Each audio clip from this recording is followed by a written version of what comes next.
दोस्तों नमस्कार। प्रारब्ध केवल मनुष्य का बनता है।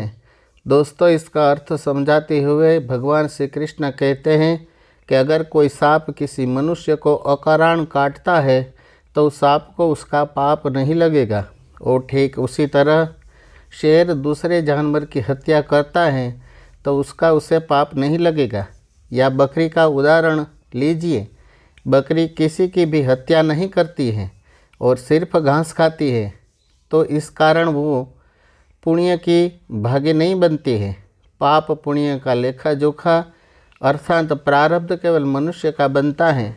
दोस्तों इसका अर्थ यह है कि अगर कोई पशु किसी की अकारण हत्या कर देता है तो उसका उसे पाप नहीं लगेगा, लेकिन कोई मनुष्य अगर किसी की भी जीवित प्राणी की अकारण हत्या कर देता है तो उसे उसका पाप लगेगा, क्योंकि इस पृथ्वी लोक पर और समस्त प्राणियों में जो विवेकशील हैं वो अच्छे और बुरे की पहचान रख सकता है, और मनुष्य को छोड़कर कोई और प्राणी ऐसा नहीं कर सकता है। इसलिए जब मनुष्य अपने पाप और पुण्य जब भोग लेता है तो उसे फिर से मनुष्य की योनि में भेज दिया जाता है। एक ही कर्म किसी के लिए पाप बन जाता है और दूसरे के लिए पुण्य बन जाता है।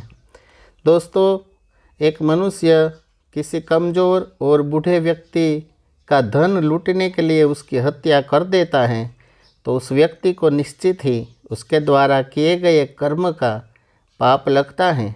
और यदि दुष्ट मनुष्य किसी स्त्री के साथ जबरदस्ती बलात्कार करने की कोशिश कर रहा है तो उस स्त्री की रक्षा करने के लिए अगर कोई व्यक्ति उस दुष्ट मनुष्य की हत्या कर देता है तो उसका उसे पाप नहीं लगता है, बल्कि पुण्य मिलता है। दोस्तों कर्म तो वही रहा किसी की हत्या करना, परंतु उस कर्म के पीछे भावना क्या है, मारने वाले की नीयत क्या है, इसी के फर्क से एक ही कर्म किसी के लिए पाप हो सकता है और दूसरे के लिए पुण्य हो सकता है।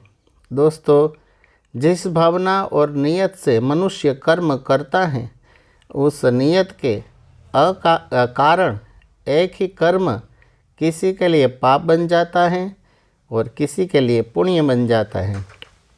कर्म के इस ज्ञान के द्वारा ही मनुष्य को कर्म विकर्म और अकर्म की पहचान होती है।